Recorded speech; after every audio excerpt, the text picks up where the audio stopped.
Hello friends, welcome to our YouTube channel. In this video I'm gonna tell you about how to fix hanging problem in your this IQ smartphone. Before watching this video, if you have not subscribed to our YouTube channel, then subscribe to it and like our video. So let's start friends. First point is never use mobile phones while charging. It will create an issue like heating issue or hanging issue.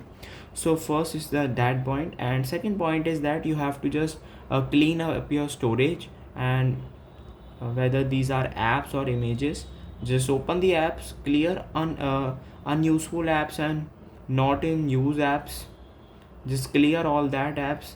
Then friends, go to the file manager and you have to clear images, documents that are not in use and not that much important, so you can just clear them all and release some storage. Then friends, you have to update your smartphone from your this, go to settings, then go to about phone, and then friends, if there is an update it will show, and then you can update. It will fix your hanging problem. Then you can restart your device also.